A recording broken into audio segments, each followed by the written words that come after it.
Baik, kita bahas contoh soal yang pertama. Perbandingan antara umur Bunita dengan anaknya adalah 3:1. Jika 6 tahun yang lalu perbandingan usia mereka 5:1, berapakah usia Bunita sekarang? Jadi yang pertama kita lihat adalah perbandingan antara umur Bunita dengan anaknya sekarang tuh 3:1. Ya, jadi kalau misalnya mau ditulis, Bunita itu misalnya kita simbolkan B gitu ya, Bunita itu B, sama anaknya kan 3:1. Kita bisa tulis Bunita itu 3X, anaknya itu X ya, 3:1. Nah, 6 tahun yang lalu perbandingan usia mereka, kalau 6 tahun yang lalu berarti usia Bunita sekarang dikurangi 6 tahun, anaknya juga dikurangi 6 tahun ya. Sama dengan perbandingannya 5:1. Nah, ini baru dikali silang nanti ya. 3X min 6 kali 1 tetap ya 3X min 6. Kemudian 5 kali X min 6 yaitu 5 kali X 5X. 5 kali min 6 min 30. Kemudian pindah ruas ya, 5X dikurangi 3X sama dengan 2X. Min 6 min 30 pindah sana jadi positif kan. Min 6 ditambah 30 sama dengan 24. Maka X sama dengan 24 dibagi 2. X-nya sama dengan 12. Yang ditanyakan adalah usia Bunita. Bunita tadi berapa? 3X, berarti 3 kali X. X-nya ketemu 12, berarti 3 kali 12 sama dengan 36. Jawabannya adalah yang E, 36 tahun. Nah, ini teman-teman yang ada di Telegram mayoritas sudah bisa ya menjawab.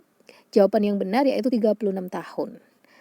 Ya, kita lanjut ke nomor 2, kita ketemu deret angka ya. Untuk menentukan pola apa yang dipakai di deret angka ini, kita harus mengamati terlebih dahulu ya. Pertama kita amati suku-suku yang berdekatan. Kalau suku-suku yang berdekatan sudah menemukan pola tertentu ya kita lanjutkan saja. Tapi kalau misalnya suku-suku berdekatan belum menemukan polanya, pola yang teratur, maka kita bisa menggunakan pola melompat ya. Misalnya suku-suku ganjil sendiri, suku-suku genap juga sendiri kita tentukan polanya. Nah, di sini kelihatan yang paling menonjol adalah perbedaan antara suku-suku yang berdekatan. Dimulai dari suku 1 dan suku 2. 3 ke 1 itu dikurangi 2. Kemudian 13 ke 11 juga dikurangi 2. 31 ke 29 dikurangi 2. 57 ke 55 juga dikurangi 2. Berarti untuk selanjutnya itu juga dikurangi 2. Nah, kita diminta untuk menentukan ya suku yang terakhir ya. 2 suku terakhir ini berapa. Lanjut kita cek dulu mana yang menentukan pola.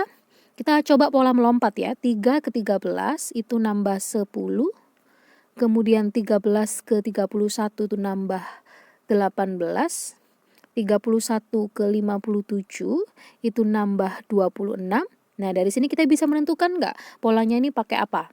Penjumlahan ya, 10 ke 18 itu nambah 8. Ini pola bertingkat berarti ya, 18 ke 26 juga nambah 8. Berarti untuk selanjutnya juga harus nambah 8 kan? Dan seterusnya ya. 57 ke sini itu harus nambah berapa ini? 26 tambah 8 yaitu sama dengan 34 ya. Untuk menentukan suku yang ini berarti 57 ditambah 34 sama dengan 91. Ketemu ya. Nah, untuk menentukan suku di sebelahnya kita tinggal mengurangi 2 ya. 91 dikurangi 2 sama dengan 89 ya. Jadi jawabannya adalah 91 dan 89. Jawabannya yang B. Ya. Kita lanjut ke soal nomor 3, 2099 tambah 1089 tambah 299 dan seterusnya sama dengan kalau misalnya kita mau menghitung secara manual jadi satu-satu gitu kan pasti membutuhkan waktu yang lama ya, dimana kita waktunya ketika SKD kan terbatas, satu soal tidak lebih dari 1 menit ya harusnya. Jadi kita harus mengerjakan dengan trik ya.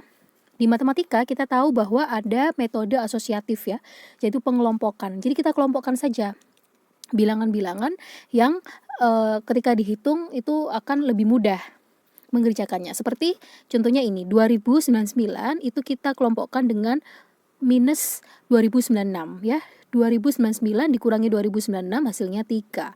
1089 itu kita kurangkan dengan 1086 hasilnya juga sama dengan 3 ya. 299 kita kurangkan dengan 296 hasilnya juga 3. Kemudian 175 dikurangi 172 hasilnya juga 3. Tinggal kita jumlah 3 tambah 3 tambah 3 tambah 3 sama dengan 12. Tidak lebih dari 1 menit kita sudah bisa menjawab soal ini ya, walaupun bilangannya penjumlahan pengurangannya dengan suku yang banyak. Oke, kita lanjut ke nomor 4. Andre meninggalkan kota A pukul 6.30 dan tiba di kota B pukul 12. Jika ia mengendarai mobil dengan kecepatan 40 km per jam dan dia berhenti 1 jam untuk makan, berapakah kilometer jarak antara kota A dan B? Jadi ini kita pakai prinsip JKW ya, jarak kecepatan waktu. Untuk menghitung soal-soal seperti ini kita harus hafal segitiga rumus. Ya, JKW. J di atas, KW-nya di bawah. J, K, W. Yang ditanyakan kan jarak, berarti kan jarak ini ya, jarak sama dengan K dikali waktu. Karena K sama W kan bersebelahan, itu artinya dikali ya. Kalau posisinya atas bawah itu dibagi.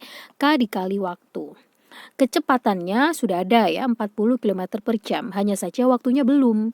Tadi Andre berangkat pukul 6.30 dan tiba 12 ya. Kita kurangkan saja dulu, 12.00 dikurangi 6.30 sama dengan 5.30 ya. Karena dia 1 jam berhenti untuk makan, maka kita kurangi lagi. 1 jam untuk makan berarti lama mengendarainya hanya 4.30 menit ya. 4 jam 30 menit bisa kita rubah dalam bentuk desimal ya, 4,5 jam. Sudah, kita kalikan di sini ya, 4,5 jam. Jadi 40 dikali 4,5 sama dengan 180 km. Jawabannya adalah yang D. Oke, kita lanjut ke nomor selanjutnya. Jika A ditambah B sama dengan 36 dan AB itu artinya kan A kali B sama dengan 35, maka untuk mengerjakan soal ini kita pakai angka penguji saja ya. Bilangan berapa ketika dijumlah sama dengan 36 dan ketika dikalikan sama dengan 35 gitu ya. Jadi ketika dijumlah sama dengan 36, kalau dikali sama dengan 35. Cari saja angkanya, angka berapa ini yang memungkinkan ya untuk dimasukkan dalam perhitungan. Kita pilih saja angkanya yaitu 1 dan 35. Bisa ya, 1 tambah 35 kan 36. Kalau 1 kali 35 sama dengan 35. Nah, masuk akal ya. Jadi A itu bisa berisi angka 1, bisa juga berisi angka 35. Ya, seperti ini kan. Nah, 1 kali 35 hasilnya juga 35. Kalau dibalik 35 kali 1 hasilnya juga 35. Karena angkanya itu tidak menentu, maka jawaban yang paling tepat adalah hubungan A dan B tidak dapat ditentukan. Ya, karena A itu bisa berisi angka 1 atau berisi angka 35. B juga sama, bisa berisi angka 35 ataupun 1 ya. Jadi kombinasinya kan tidak menentu. Maka jawaban yang tepat adalah hubungan A dan B tidak dapat ditentukan.